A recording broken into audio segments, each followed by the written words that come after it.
그 이름 찬송함은 내 귀에 들린 말씀 중 귀하신 이름 예수. 아멘. 우리 김진태 장로님 기도해 주시겠습니다. 네, 사랑의 하나님 아버지, 진심으로 감사를 드립니다. 흠 많고 죄 많은 저희를 하나님께서 지금까지 지켜주시고, 하나님 참으로 이렇게 이 땅까지 저희를 불러주셔서 2주 동안 하나님 은혜 가운데, 축복 가운데 볼 것을 보게 하여 주시고 들을 것을 듣게 하여 주시고 또 깨닫고 또 결단할 수 있도록 하나님 영이 함께 해주심을 진심으로 감사드립니다. 아멘. 하나님 창세전부터 우리를 택하여 주셨듯이 또한 우리를 이 땅 끝날 때까지 하나님 지켜주시옵소서. 특별히 우리 이스탄불 중앙교회 한갈림 선교사님과 또 벨 선교사님 그리고 이 교인들 뿐만 아니라 이 튀르키예에 있는 모든 영혼들을 하나님 눈동자같이 지켜주시고 아버지 불쌍히 해주셔서 하나님 필요한 그 모든 은혜를 부어주셔서 참 이 땅 가운데 복음이 충만할 수 있도록 하나님 도와주시옵소서. 아멘. 우리가 왔다 가지만은 하나님께서 이곳에 함께 하실 줄로 믿습니다. 아멘. 불쌍히 여기시고 긍휼을 베풀어 주시옵소서. 오늘 또 말씀을 듣습니다. 오늘 목사님 통하여 전해주는 말씀이 전부 사람의 말이 아니라 하나님의 음성을 듣게 해주옵소서. 또 우리가 살아가면서 귀한 그 신앙 기준이 될 수 있도록 도와주시옵소서. 아멘. 함께 해주실 줄로 믿사오며 예수님 이름으로 기도드립니다. 아멘. 아멘. 오늘 말씀은 창세기 순서대로 9장 말씀입니다. 창세기 9장 말씀은 노아 홍수가 끝나고 난 뒤에 이제 밖에 나와서 그런 일들, 시작되어진 일들에 대해서 말씀하고 있는 거죠. 1절부터 보면 이제 하나님이 노아와 그 아들들에게 복을 주시며 그들에게 이르시되 생육하고 번성하여 땅에 충만하라. 이렇게 또 8절에 보면 하나님이 노아와 그에 함께한 아들들에게 말씀하여 이르시되 내가 내 언약을 너희와 너희 후손과 너희와 함께한 모든 생물 곧 너희와 함께한 새와 가축과 땅의 모든 생물에게 세우리니 방주에서 나온 모든 것들과 다시 하나님께서 새로운 언약을 해주신다는 거죠. 하나님과 노아하고 처음에 계약을 맺은 거죠. 하나님은 노아하고만 이야기를 했어요. 노아야 방주 지어라. 그때 500세 때에 노아에게 하나님께서 방주를 지어라 라고 했어요. 그때 100년 동안 지어요. 그래서 600세가 되어서 홍수가 일어나거든요. 100년 동안 방주를 짓죠. 그동안 하나님께서 계속해서 관여를 하셨겠죠. 그렇게 하면 안 돼. 길 좀 더 길게. 우리 그렇지. 그럼 넓게는 이렇게 해야 돼. 아마 100년 동안 하나님과 노아의 그 노아 방주를 만들면서의 그 관계는 너무 행복한 시간이었을 거예요. 가장 최고의 행복한 시간 아닐까요? 하나님께서 맨날 오셔가지고 야 오늘 얼마큼 했어? 많이 했네. 아유 고생했네. 야 오늘 이거 역청 좀 더 발라. 이리로 물 새겠다. 더 바르고. 이 정도면 될까요? 됐어. 이 정도면 됐어. 아마 그렇게 하셨을 거예요. 100년 동안. 저는 그 기간이 가장 행복한 시간이 아니었을까. 노아에게 최고의 행복한 시간. 하나님과 노아와의 관계였죠. 근데 그 홍수가 끝나고 난 뒤에 이제는 하나님께서 노아와 그의 아들에게 또 9절 말씀, 8절 말씀에 그렇게 이야기했죠. 하나님이 노아와 그와 함께한 아이들에게 셈과 함과 야벳 전해주기 시작하는 거죠. 저는 이 땅에 그런 희망이 있습니다. 우리 교회 성도들 그들에게 사실 희망이 없어요. 그래서 제가 이번에 세례받은 그 여청년에게 희망이 확 오는 게 그 청년에게 무슬림 사고가 하나도 없는 거야. 저 아이가 크면 이제 기독교적인 사고방식으로 이 땅에 살아갈 것이다. 지금 있는 사람들은 돈 보고 와도 괜찮더라고요. 좋아. 그 사람들이 자녀 세대들을 바라보는 거죠. 비장과 라메시도 여러분들 보시기에는 부사역적으로 참 잘하지만 그들 마음속에는 근본적인 무슬림의 그 사고방식이 강력하게 붙들고 있어요. 그래서 행동할 때마다 보면 제가 아닌데 싶은데 그 행동을 하고 있는 거죠. 사실 우리 한국적인 사고도 옛날 우리 초대 한국교회 그 신앙을 가지신 분들은 유교적인 성향과 기독교를 접목한 거죠. 그래서 교회 올 때 어떻게 해요? 깨끗한 옷을 입고 정화수를 떠놓는 마음으로 또 하나님께 기도할 때도 비나이다 비나이다 하나님 우리 아들 잘 해주세요라고 빈다는 거죠.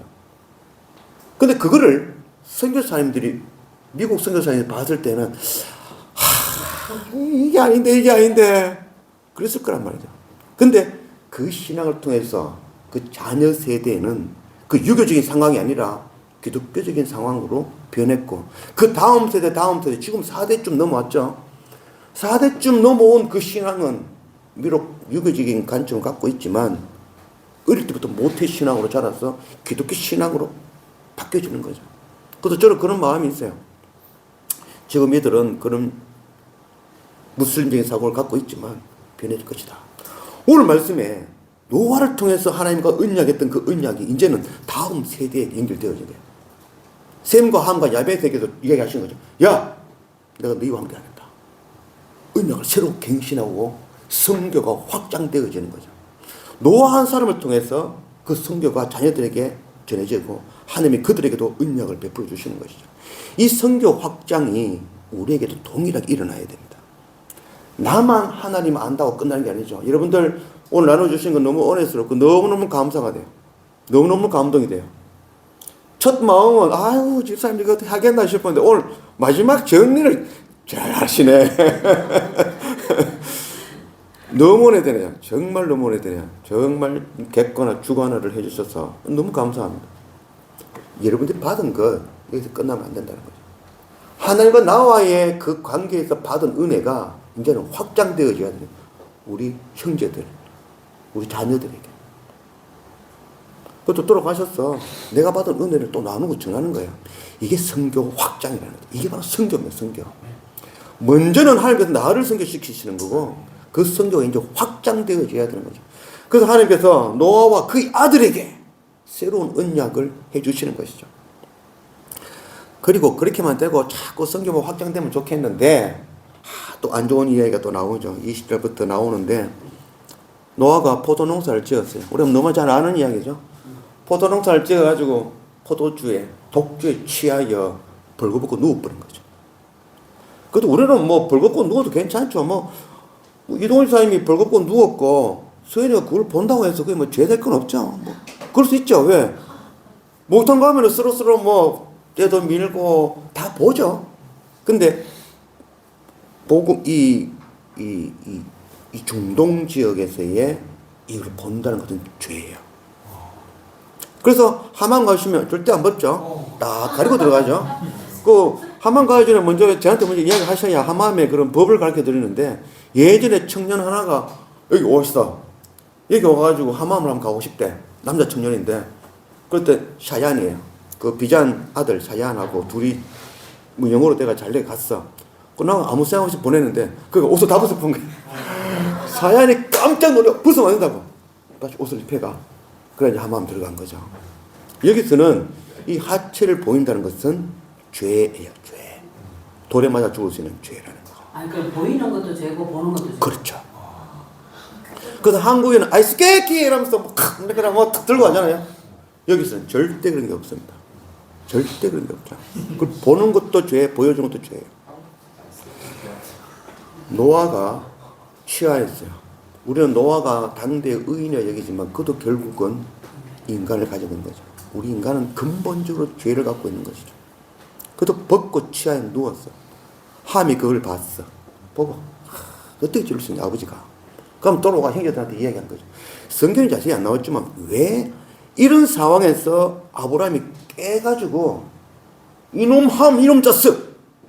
그리고 그걸 저주를 보내버렸어. 여기까지 우리가 알고 있는 거죠.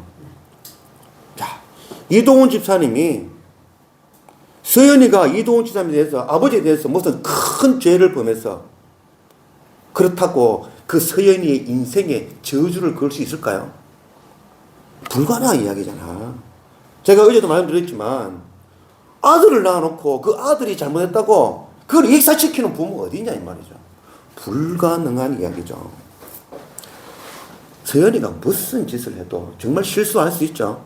무슨 짓을 아버지 해도 이놈의 짜서 화는 나겠지만 그렇다고 해서 아들의 평생을 저주를 쏟아부을 수 있을까요?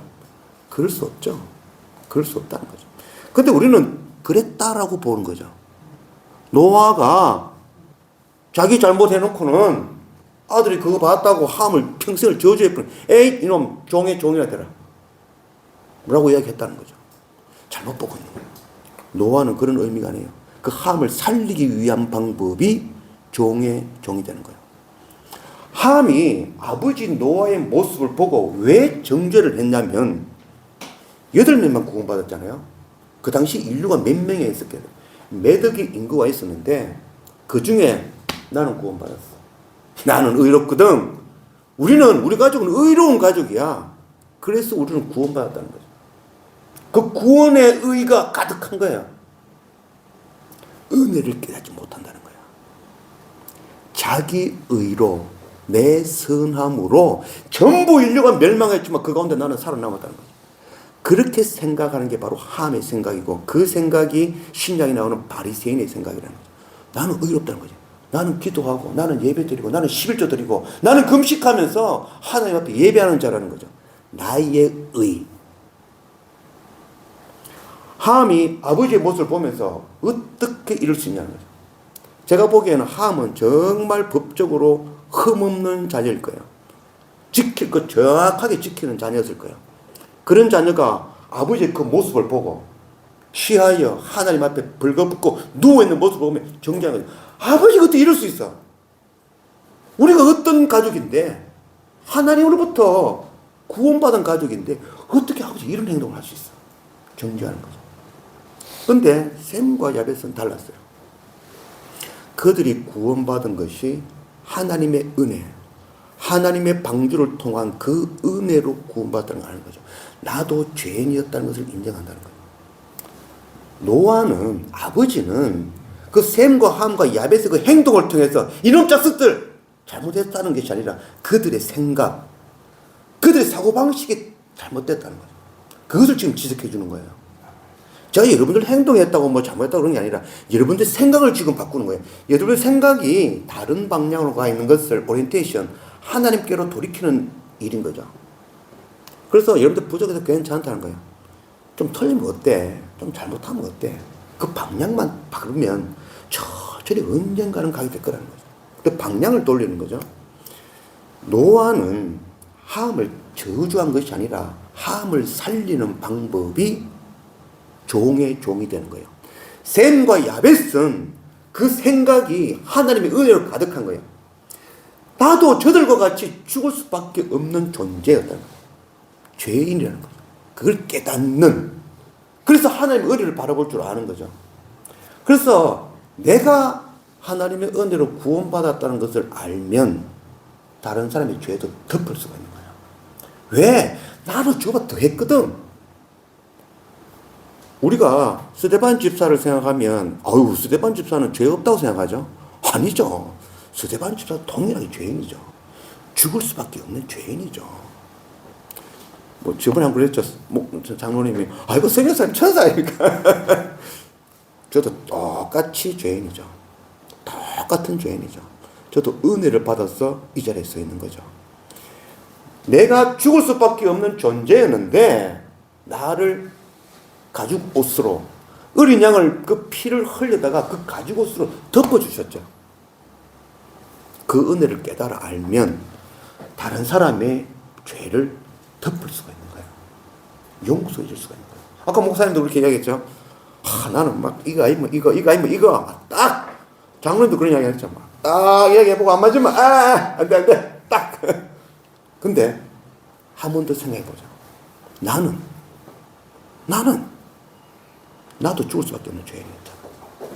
그걸 알면 아버지의 그 부끄러움을 덮어낼 수가 있는 거예요. 뒷걸음질 쳐서 아버지의 그 부끄러움을 덮어내는 거예요. 나는 저보다 더 악한 자였는데. 함은 하나님의 은혜를 모르는 자예요. 자기의 의로 살아가는 자예요. 근데 셈과 야벳은 그렇지 않았다는 거죠. 하나님의 은혜를 깨달아 아는 자였다.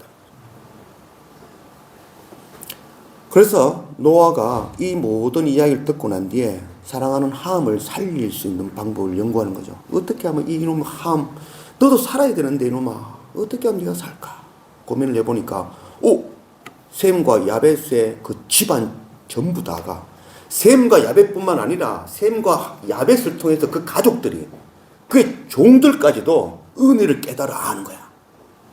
보니까 셈의 가족 성교의 확장이 되어진 거죠. 셈이 하나님의 은혜를 깨달았고 아내도 또 그 가족에 있는 자녀들도 그 가족에 있는 종들마저도 하나님의 은혜를 깨닫고 엎드린 자들이라는 거죠. 그래서 마지막으로 주신 말씀이 뭐냐 하면은 25절 말씀이죠.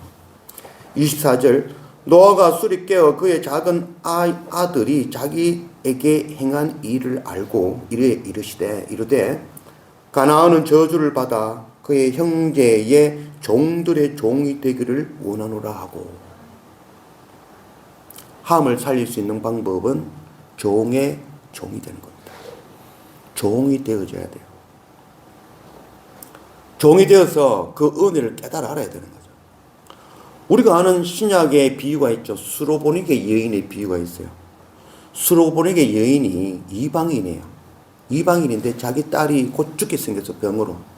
그래서 그 병을 낫게 하시는 예수님께 나온 거죠. 그래서 예수님께 나와 엎드렸어요.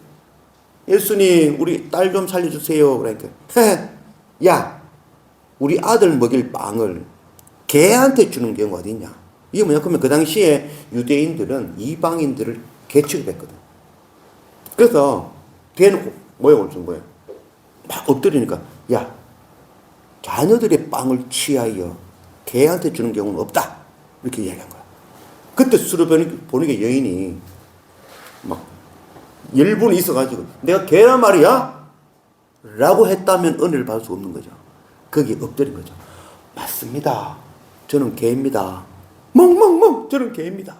그러나 개도요 주인 밥상에 떨어지는 그 부스러기는 주워 먹잖아요. 저는 개입니다. 개 맞습니다. 그러나 그 은혜 그 부스러기 한 조각만 주십시오라고 엎드리는 거예요. 그 엎드릴 때 예수님께서 놀라운 말씀을 하세요. 네 믿음이 크다라고 얘기해요.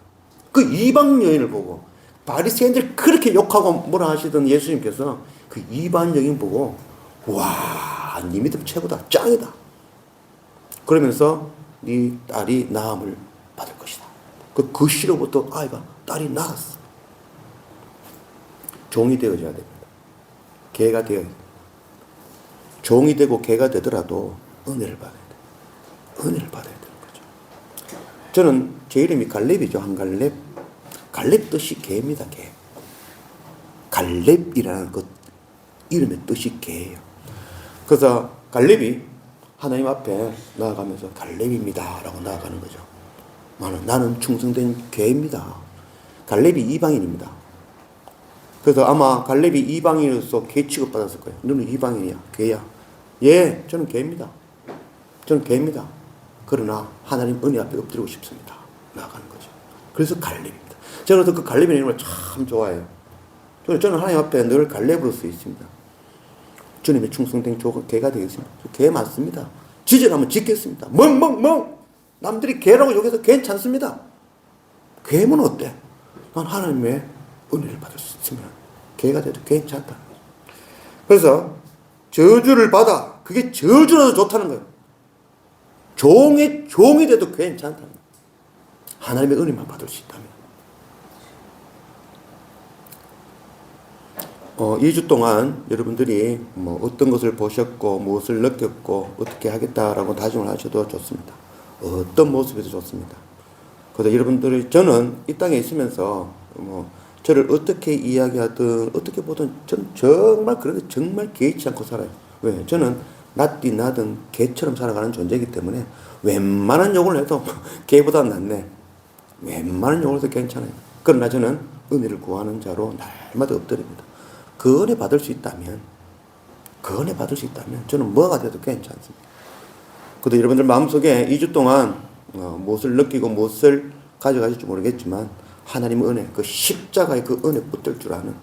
그래서 어떤 상황에서 내 성격 막 내가 막 하고 싶은 대로 하는 게 아니라 태박, 방주, 하나님 이끄시는 대로 그런 가운데에도 우리의 그 더듬이는 놓치지 아니하고 하나님 말씀 바라보고 정말 하나님 무슨 뜻일까? 나를 개처럼 여길 때 그것을 통해서 내게 무엇을 원하실까? 또 어떤 나를 통해서 주신 그 은혜를 어떤 선교 확장을 내게 주실까? 그래서 개가 돼도 괜찮습니다. 욕먹어도 괜찮습니다. 여러분들한테 욕하고 비방해도 괜찮습니다. 은혜를 받으십시오. 그리고 그 은혜를 여러분들에게만 멈추지 아니하고 오늘 말씀 주신 것처럼 노아와 그의 아들들에게 주시는 그 말씀으로 확장되어지듯이 오늘 받은 이 은혜가 여러분들 속에 확장되어져서 정립되어지고 주관화가 되어지고 그것을 가지고 다시 가셔서 전하는 성교 확장이 되어져 우리 자녀들에게. 목사님도 그러셨죠. 아이고 아내한테 이제 우리 가정은 오늘부터 1일이다. 벌써 성교 확장이 되어지는 거죠. 내가 받은 은혜 여기서 안 끝내겠다는 거죠. 가가지고 내 아내 내 자녀들부터 시작하겠다는 거죠. 성교 확장이 시작되어지는 거죠. 이게 최종적인 목적입니다. 첫 번째 목적은 여러분들이 선교사로 하나님의 선교를 당하는 게 첫 번째 목적이고, 두 번째는 내가 선교를 당했다면 이제 그 선교 확장이 여러분들 통해서 일어나야 돼요. 첫 번째는 자녀들에게, 가족들에게. 나 목사님 말씀 듣고 은혜가 됐어. 제대로 됐구나. 5분의 선교 제대로 됐구나. 목사님이 이것을 통해서 선교 확장이 일어나는 거야. 가정 가운데 예배가 시작되겠구나. 자녀들부터 교육시키겠구나. 와.